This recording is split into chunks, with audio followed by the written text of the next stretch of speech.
Olá, meus irmãos, Deus os abençoe no poderoso nome de nosso Senhor Jesus Cristo. É sempre uma grande alegria quando nós nos encontramos aqui ao redor da preciosa palavra de Deus. Mormona pregou uma importante mensagem que diz respeito ao dia em que nós estamos vivendo, intitulada O Deus dessa era maligna. Ele disse que essa é a única era em que Satanás é o Deus desta era. Veja, ele tem cegado o entendimento das pessoas e tem levado elas a uma apostasia completa em relação à verdade da palavra. É um Éden de civilização desenvolvida, de ciência desenvolvida, de organização, de religião, de todo tipo de entretenimento, de todo tipo de prazeres sociais. Veja, e tem levado o homem a crer mais na ciência do que a fé na palavra. E Deus então tinha um propósito e um plano de colocar sua igreja aqui nessa era, porque Deus tem um acerto de contas com Satanás. Veja, isso tudo começou lá em Apocalipse, quando Satanás levou nossos pais a duvidarem da palavra de Deus. E tudo que aí hoje no mundo, todas as guerras, todas as pragas, desordem social, desordem política, desordem religiosa, todas as enfermidades, todas as desgraças, todas as prostituições religiosas, todo o poder de Satanás que está sobre a terra, teve um ponto de partida, o Éden, quando Satanás levou nossos pais a duvidarem da palavra e causou toda essa confusão que é chamada de Babilônia. Veja, e Satanás ele tem enganado a humanidade, levando-a para longe da verdadeira palavra e afastou o homem de viver de cada palavra que saiu da boca de Deus. E ele então estabeleceu o seu Éden sobre a terra, um Éden de incredulidade, um Éden baseado na dúvida, veja, no preconceito, no egoísmo, longe da verdade da palavra. Porém, Deus disse em Isaías 61, na segunda parte do verso 2, que o dia da vingança chegaria. E por que razão, pergunta o profeta, Deus chamaria um povo dentro dessa era maligna? É porque Deus tem um propósito. Mas veja, em Apocalipse capítulo 3, verso 10, nós temos uma grande promessa. Como guardastes a palavra da minha paciência.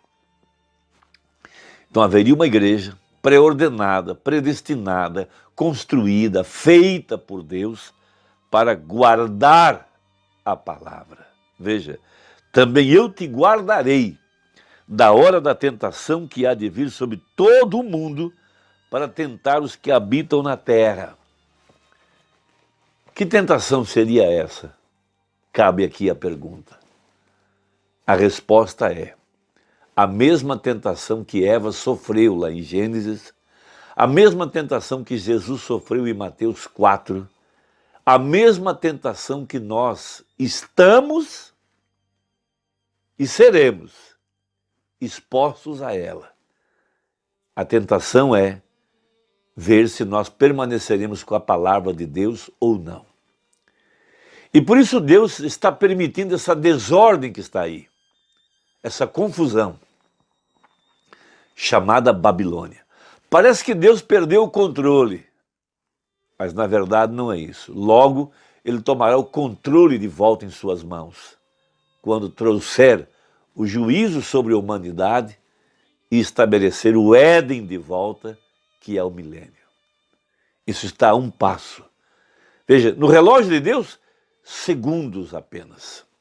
Então, na mensagem, o Deus dessa era maligna, pergunta o profeta no parágrafo 35. Para que Deus chamaria um povo desta era maligna para o seu nome? Porque Deus teria uma igreja aqui, uma Eva que não vai cair.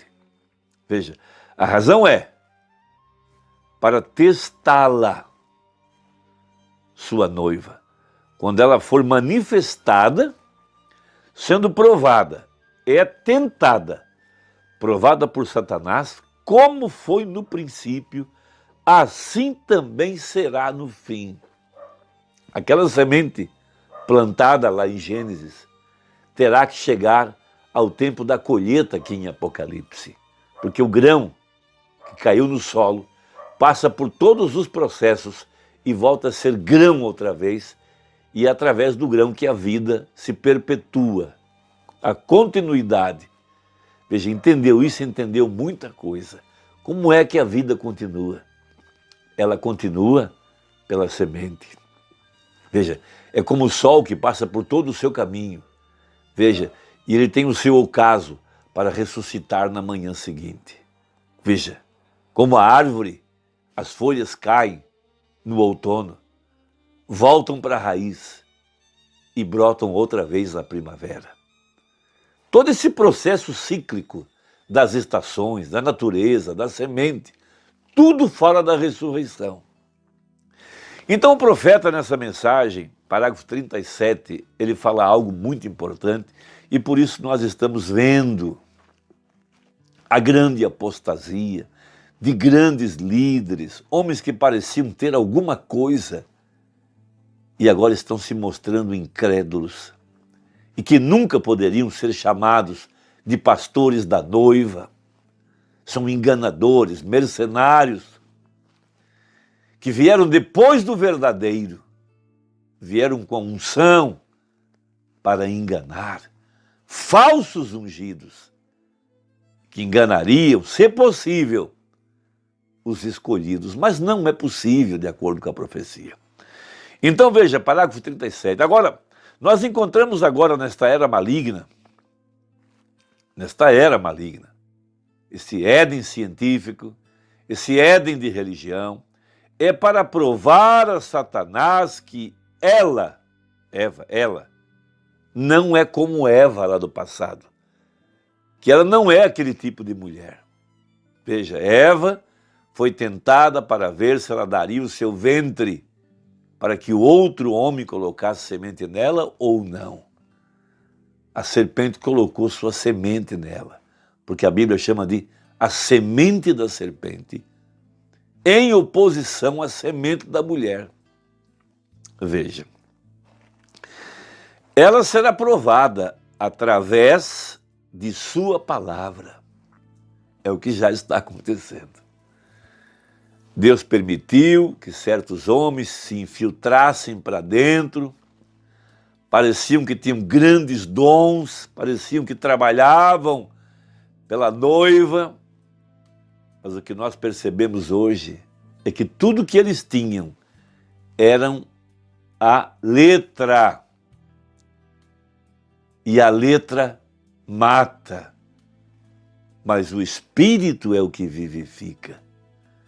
Nós vamos lembrar que muitas pessoas parecem ter entendimento, conseguem juntar escrituras, parece que há uma certa lógica, letra, mas eles não têm a revelação do que está atrás do véu. Os símbolos não conseguem conectar a verdade da palavra, a verdade do sétimo selo, que está por toda a Bíblia, está em Apocalipse 10, verso 7. Mas nos dias da voz do sétimo anjo, quando tocar a sua trombeta, se cumprirá o segredo de Deus, como anunciou aos seus servos, os profetas. Ou seja, nos símbolos e na vida das pessoas, estava escondido aquilo que o olho não viu e o ouvido não ouviu.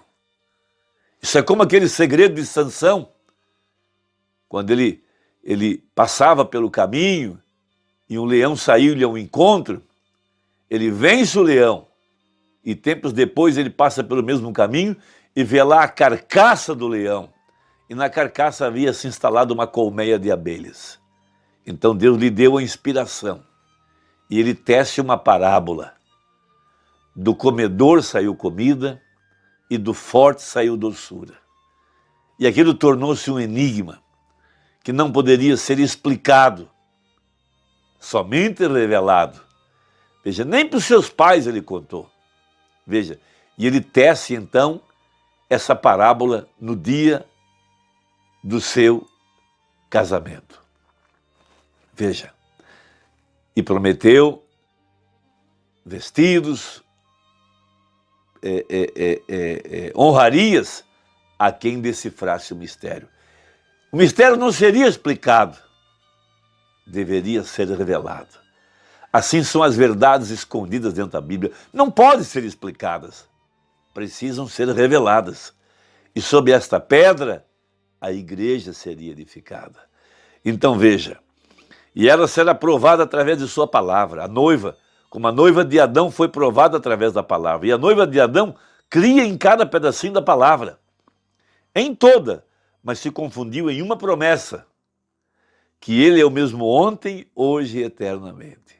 Eles não podem ter a luz de Jesus sendo o mesmo hoje, o mesmo que ele foi lá atrás no passado, e de que Jeová do Velho Testamento é o mesmo Jesus, que aquele Deus que apareceu em carne humana para Abraão era Jesus, que era o mesmo Melquisedeque, que era o mesmo homem de costas que Moisés viu, que foi o mesmo Deus que apareceu no redemoinho para Jó, que era aquele que andou em carne humana na pessoa de Jesus Cristo, que era aquele que se escondia atrás do véu dentro do templo, que é esse mesmo que veio aqui no tempo do fim, nos dias da vinda do Filho do Homem. Foi por isso que Jesus disse para a Virgem Nécia, vigiai, pois, porque vocês, quem? A Virgem Nécia, vocês não sabem o dia e a hora da vinda do Filho do Homem. Esta promessa escondida na Bíblia. Veja, mas falhou em uma promessa sob a tentação do inimigo, face a face. E agora o povo que tem chamado pelo seu nome, naturalmente a sua noiva, ela tem que entrar em contato outra vez através da mesma coisa. Não somente através da verdade denominacional ou algo, mas através de cada palavra. Pois no princípio da Bíblia foi dada a palavra de Deus ao homem para que vivesse através dela. Uma palavra mal interpretada por um homem chamado Satanás, na pessoa da serpente. Satanás, nesta pessoa, podia falar com Eva e interpretou a palavra de uma forma errônea para ela e estava perdida. Vem, isso deve ser cada palavra. Veja, cada palavra. No meio da Bíblia veio Jesus e disse, não só de pão viverá o homem, mas de toda a palavra, quando ele foi tentado por Satanás. Agora Deus nos dizendo aqui, nos últimos dias, que o Deus deste mundo levantaria nos últimos dias, e quem acrescentasse uma só palavra a isto, ou tirasse uma só palavra disto, sua parte seria tirada do livro da vida. Então quem tirar ou acrescentar qualquer coisa à Bíblia e a essa mensagem, já perdeu os seus direitos à árvore da vida.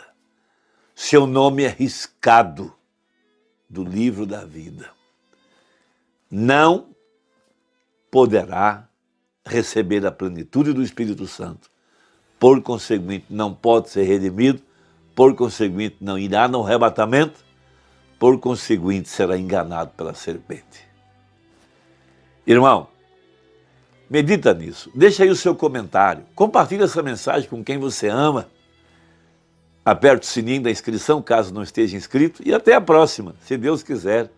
Em nome de Jesus. Amém.